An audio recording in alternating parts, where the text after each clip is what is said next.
We've got some news to discuss right off the top of today's show. As Mike Garafolo tweeted out, the Broncos are signing veteran cornerback Fabian Moreau to a one-year deal, source says. Moreau, who worked out for the Dolphins the other day, lands in Denver after appearing in 14 games with 11 starts for the Giants last year. So some background information on Fabian Moreau. Last year he was with the New York Giants, filled in, had some starts, like Garafolo said. No interceptions, but 10 pass breakups, so a big double-digit number right there. Before that, he was in Atlanta, still no picks, 11 pass breakups in 2021. Also spent some time on the Texans practice squad back then. But the former third-round pick out of UCLA started his career off in Washington, and he did collect some interceptions right there. You can see he tallied 5 total from 2019 to 2020. But Moreau joins this cornerback room, and I don't think he's pushing to start over Damari Mathis. I think the jobs are pretty well fitted at this point. Pat Surtain, no doubt, CB1. I think Damari Mathis is opposite of him. K'Wan Williams controls the slot. And then you got the rookie Riley Moss, kind of the first guy off the bench with Fabian Moreau. Moreau is definitely going to push for playing time. This was not a, hey, let's add some depth to our 90-man roster. This was a, you know what, we see a potential 53-man roster spot right there. And if we know one thing about George Paton, he loves DBs. Remember early on in his tenure, not too long ago in Denver, what does he do?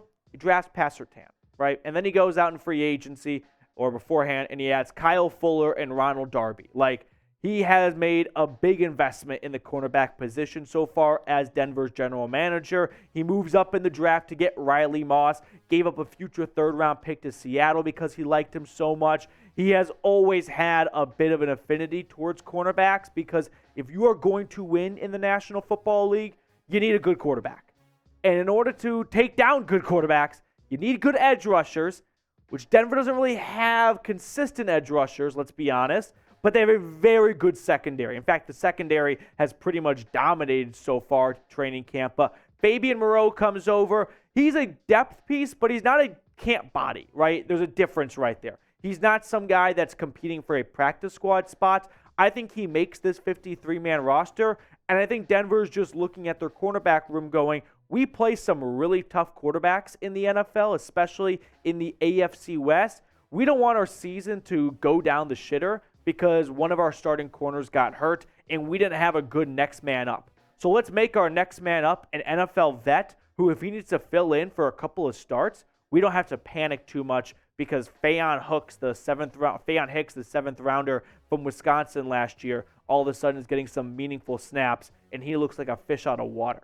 Now, with that being said, let's get into what we were going to talk about today right before the Fabian Moreau news broke, and that is some Broncos news and camp observation. So speaking of signings, they did not only add Moreau today, the Broncos also brought back a local wide receiver, as Mike Kliss tweeted out here, Nick Williams. So Nick Williams, I feel for the guy. From the area, went to CSU Pueblo, then transferred to UNLV, and he has been in and out of the Broncos locker room. Signed, released, signed, release, sign, release. It's like Michael Scott. Snip, snap, snip, snap, snip, snap. So make up your mind. But ultimately, he does come back. They re-signed the local wide receiver. I know this comes right after the Tim Patrick news, and I feel like last year when Tim Patrick went down, and I hate that I'm even remembering this, they added some random, no-name-ish, sorry, Nick, wide receiver, and that's not a replacement. Look at Denver's wide receiver room. Without Tim Patrick, you have Marvin Mims, who's probably going to step into a larger role. But now Montrell Washington, Marquez Callaway, Kendall Hinton, Jalen Virgil, all those guys are going to be called on more to try and fill the void and pick up the slack from Tim Patrick's absence. This is not a replacement for Patrick. This is simply a camp body. Honestly, they might have made this move even before Tim Patrick got hurt. Ultimately, we know the NFL is a tough thing to predict, and when you have 90 guys on the roster, if one guy is looking like he's a bit out of shape and a bit slow in the drills, you cut him and you call the next guy on your whiteboard, pretty much regardless as to what position it is, because you're just looking for talent at this point. And if one of these guys who are the 90th man of the roster end up making your practice squad and improve the team throughout the season, awesome. If not, no harm, no foul, no sweat. But this is not a replacement for Tim Patrick. This is a camp body in my eyes. Now, never miss a roster move when you are subscribed, whether it's Denver signing Fabian Moreau, whether it's Nick Williams. We cover all moves, big or small. We don't body shame here. So make sure to subscribe. We're trying to reach 15,000 subs. We're at 14,359. If you have not subscribed, consider going ahead and doing so and helping us grow our channel. Other stuff from training camp I want to share with all of our viewers. Team reporter Eric Delilah tweeted out, outside linebacker Frank Clark is back out here at Broncos practice, but he doesn't appear to be in pads. Head coach Sean Payton said yesterday that it was a club decision that Frank Clark didn't practice on Monday. Now, from what I've heard, boots on the ground, is that Frank Clark is dealing with something. I'm not quite sure what the extent of that something is, whether that's just a bit of an illness or whether he's a bit sore or something's, a little bit not right. I don't quite know. Hopefully it gets resolved because this is not a light training camp. Like, this is a 1980s NFL training camp. Sean Payton is dialing the clock back. And if you're not available, well, you're not on the field. Like, they are not going to just hold people's hands and go, don't worry, we just need you guys in September. No. Sean Payton knows he has a big body of work, and it's going to start now in training camp, and he needs guys who are available, guys who are going to put their blood, sweat, and tears into this team, and not players who are just going to stand on the sidelines because they've got a bad toe. Like, not saying that's what's going on here with Frank Clark, but this is not a team like the Chiefs or the Bills or the Bengals that can just let star players rest for no reason other than, well, we know what we are. We are a winning machine. We don't need these guys in August. Denver does. Denver is not a winning machine right now. They need players to play in training camp and preseason. We saw last year how it went when you let your star players sit out and act like it's a JV game. No, you ended up looking like the JV team in the regular season. Also on the sideline today, while we film this on Tuesday, Randy Gregory. Hopefully he is okay. I have been pretty pessimistic about Randy Gregory so far in Denver. I was upbeat about the signing at the time, but after the first year, just did not go well. So hopefully we get him back on the field along with Frank Clark because this pass rush needs it. Another player not practicing. These are the only guys, so don't be too alarmed. Riley Moss, the rookie out of Iowa, he has been out for the past couple of days with an illness, so I don't think there's anything too nervous here or too, too big deal. I'm kind of drawing a blank, but just nothing to panic over. That's what I'm trying to spit out. The signing of Fabian Moreau is not a sign of Riley Moss is going to miss a lot of time. I think it's more of a sign of we like corners. There's a good corner still on the market. Why don't we make our team better by adding Moreau? But speaking of Frank Clark and Randy Gregory, to kind of put a bow on this segment, who do you think has more sacks in 2023? If you want to go with Frank Clark, you type 55 for his jersey number. If you want to go with Randy Gregory, type 5 down in the comment section. Let me know who you think has more sacks this upcoming season for the Broncos. To wrap up today's show, I want to go over a bit of a dark horse for a sack leader and kind of just dive into number 99, the new guy on the team, Zach Allen. So Eric Delilah also tweeted out this. Zach Allen has been a problem out here. Had a batted pass and then would have just had a sack. Has blown through the line of scrimmage a couple of times. Zach Allen was a signing that I had mixed feelings on, and we'll kind of unpack that throughout the second or last part of today's show. But I do want to share with you guys Zach Allen's stats through his 4 seasons so far in the NFL, all with the Arizona Cardinals.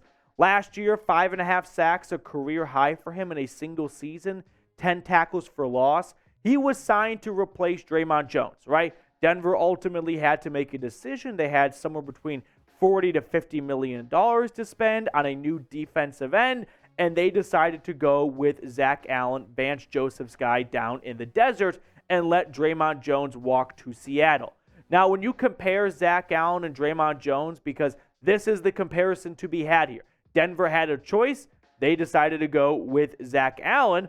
And when you look at their career stats, you might think Dre'Mont Jones is the better player, at least statistically, and he's got more sacks for sure.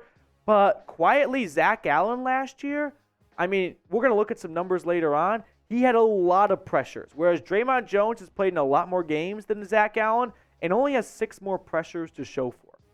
Before we get to that portion of this segment, the new Broncos sideline hats are available, and you're a big fan of these hats. I like some of them. You can get your very own right now by going to chatsports.com/Broncos hat. That link is in the comments and the description of today's video. So make sure you get your very own 2023 Denver Broncos official sideline hat.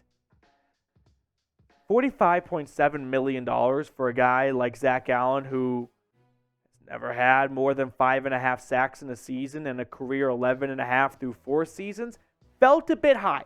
Not going to lie. That's why when the signing was made, I was a little, was this a massive overpay? And that's kind of the nature of free agency. You have to overpay. That's why players always get cut before their contract is up, because you have to overpay in free agency. But once that guaranteed money is pretty much used, then you move on from the guy and you save some dead money. But Zach Allen last year had a very dominant stretch. Before he had a season-ending hand injury, from weeks 4 through 13, 19 pressures and 5.5 sacks. Keep in mind, last year, Dre'Mont Jones had 16 pressures total the entire season. And Zach Allen had 19 pressures just in that little span of weeks 4 through 13.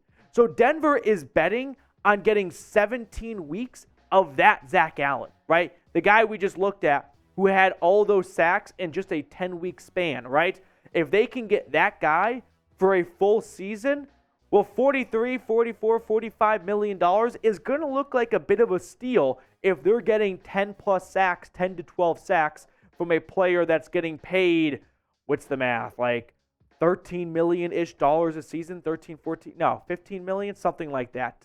But regardless, that is the player that Denver is hoping they are finding. Not the guy who was largely unavailable for chunks of his first few years in the NFL. They're hoping and betting on a healthy Zach Allen. And if they get a healthy Zach Allen, who's getting better and better as his years go on in the NFL, they're going to be very happy with what they paid versus what Seattle paid for Dre'Mont Jones, who I was never all that crazy about.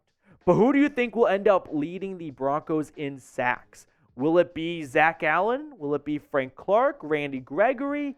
Probably not going to be Baron Browning anymore just because he's going to miss the start of the season. But let me know down in the comment section below who you think leads this team in sacks. To wrap up the show, I've got some summer hot takes I want to share with you guys because today's high in Denver is 86 degrees. So that gets us a very nice hot sand take. And our hot sand take today is this. The Broncos' first pick in the 2024 NFL Draft is an edge rusher. I'm saying that right now, which I know might not feel like a scalding hot take, but to shoot your shot in August for next April before any regular season games are played is not easy. But going into next year's draft, just looking at their edge rusher room, Frank Clark, 1-year contract. Randy Gregory could be cut after this season if he does not live up to the payday. Baron Browning, I don't know what to make of him just yet exactly. There's no clear Zach Allen. We got to wait and see if he really lives up to the contract. There's no real proven edge rusher in this room right now, so I think they make that a priority in next year's draft.